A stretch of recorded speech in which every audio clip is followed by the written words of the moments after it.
Selamat mendengarkan podcast ini. Bapak, Ibu, dan saudara-saudara yang terkasih di dalam Tuhan, Shalom. Kebenaran pada saat ini berjudul kemuliaan di atas segala kemuliaan. Ada sebuah hukum atau tatanan yang tidak bisa diubah, dikurangi, atau direduksi, yaitu kalau kita mau memiliki Tuhan seutuhnya, maka kita tidak boleh memiliki apapun dan siapapun. Bukan berarti lalu kita tidak memiliki rumah, mobil, atau fasilitas lainnya. Tetapi kita tidak memperhitungkannya sebagai harta. Di dalam Filipi 3 ayat 7-9, Rasul Paulus mengatakan, "Aku melepaskan semuanya dan menganggapnya sampah supaya aku memperoleh Kristus." Memperoleh Kristus bukan hanya memiliki Yesus, melainkan juga memiliki spirit dan gairahnya. Selanjutnya Paulus mengatakan, "Apa yang dahulu merupakan keuntungan bagiku sekarang kuanggap rugi, karena pengenalan akan Kristus Yesus Tuhanku lebih mulia dari segala sesuatu." Jadi kalau kita masih merasa memiliki sesuatu atau seseorang dan itu membelenggu kita, kita tidak dapat memiliki Kristus. Sebab kita tidak bisa memiliki gairahnya, pikirannya, dan perasaannya. Ini memang berat. Tetapi kalau kita berjuang untuk bisa mencapai hal ini, maka itu akan menjadi kenikmatan tersendiri. Sebab ada keringanan hidup dan keriangan hidup di dalamnya. Bersyukur kita dibawa Tuhan kepada pemahaman ini. Tetapi jangan berhenti hanya sampai di sini. Mari kita juga mengenakannya. Jadi bagi kita yang sudah mulai berumur, mestinya kita mampu melakukannya. Dan bagi anak-anak muda harus mulai berjuang. Kalau anak-anak muda bisa mengenakan kebenaran ini, ibarat lebih dari memiliki harta apapun. Sebab sesungguhnya itulah keberhasilan hidup. Tidak ada yang lebih berharga dan yang lebih mulia dalam kenyataan hidup ini selain Tuhan. Kalau kita memiliki Tuhan dalam hidup kita, berarti kita memiliki kekayaan di atas segala kekayaan, kemuliaan di atas segala kemuliaan, dan kehormatan di atas segala kehormatan. Mungkin timbul pertanyaan di hati kita, sebegitu hebatnyakah pengenalan Paulus terhadap Tuhan? Atau sebegitu tingginya pengenalan Paulus terhadap Tuhan sampai dia bisa melakukan hal ini?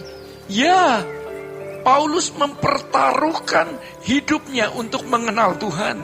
Ia meninggalkan jabatannya sebagai salah satu anggota Sanhedrin. Dia juga melepaskan semua fasilitas yang dimiliki sebagai pemimpin agama Yahudi. Saudara-saudara, memang hal ini tidak terjadi dalam satu hari, tetapi melalui proses. Sebab setelah Paulus mengalami perjumpaan dengan Tuhan, dia memisahkan diri dan belajar. Hal ini mengingatkan kita tentang perumpamaan yang Tuhan Yesus kemukakan, yaitu mengenai seorang peladang yang menemukan harta yang tersembunyi dalam tanah. Harta itu tersimpan di dalam bejana tanah liat. Berarti tidak bisa dilihat apa isinya. Peladang itu tidak bermaksud untuk mencari harta, tetapi dia menemukan, ya. Ketika dia menemukan harta tersebut, dia menjual segala miliknya untuk membeli ladang itu. Banyak ladang yang lain, tetapi peladang ini begitu ekstrim karena berani menjual semua miliknya demi memperoleh harta yang tersimpan itu. Percayakah kita bahwa kemuliaan Tuhan, kekayaan kebenaran, suasana sukacita di hadirat Tuhan itu melampaui yang dapat kita bayangkan dan pikirkan? Ini tidak bisa diungkapkan dengan kata-kata dan dijelaskan kepada orang lain. Orang harus mengalami sendiri mengenai kebenaran. Bagi mereka yang pikirannya tertutup terhadap kebenaran, mereka tidak bisa mengecap kebenaran. Bahkan mungkin mereka akan berkata, apa maksudnya? Atau mungkin mereka menaruh curiga terhadap kebenaran yang kita sampaikan. Karena mereka nilai dengan sudut pandang mereka. Mereka bisa tidak mengerti kebenaran karena tidak mengecap hadirat Tuhan. Oleh sebab itu, kita harus setia datang ke gereja, ikut doa. Sehingga tahap demi tahap, kita bisa tersentuh oleh kebenaran. Selanjutnya, kita akan menikmati kebenaran itu sampai kita seperti kecanduan, addicted terhadap kebenaran itu. Seperti firman Tuhan katakan, firman Tuhan membangkitkan, menyegarkan tulang-tulangku, sampai menyegarkan tubuh fisik kita. Itulah yang membuat kita bersemangat. Apa yang dulu kita anggap bernilai atau memiliki kualitas tinggi sekarang menjadi tidak bernilai. Satu persatu akan luruh karena pengenalan kita akan kebenarannya. Kita mulai belajar tentang kerajaan surga. Dan kita akan semakin menghayati bahwa kerajaan surga itu nyata. Kerajaan surga itu real.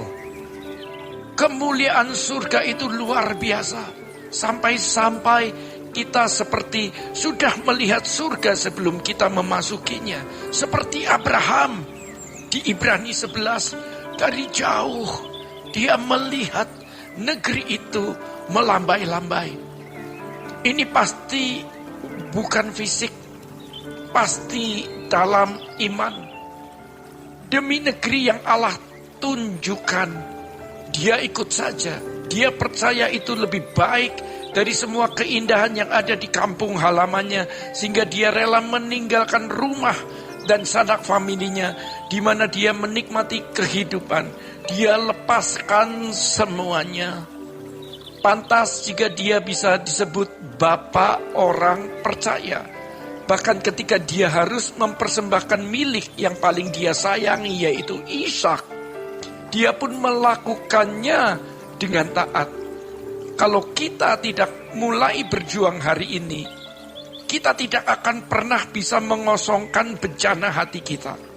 Kalau kita mulai sekarang berjuang untuk mencari wajah Tuhan, mendengar firman, berdoa, maka kita bisa melepaskan segala sesuatu atau mengosongkan bejana hati kita dari segala keinginan dan hasrat-hasrat dunia. Dengan demikian, kita bisa menjadi manusia baru sesuai dengan standar Bapa. Bapak, Ibu, dan saudara-saudara yang terkasih di dalam Tuhan, demikian kebenaran pada saat ini. Tuhan Yesus memberkati. Sola Gracia.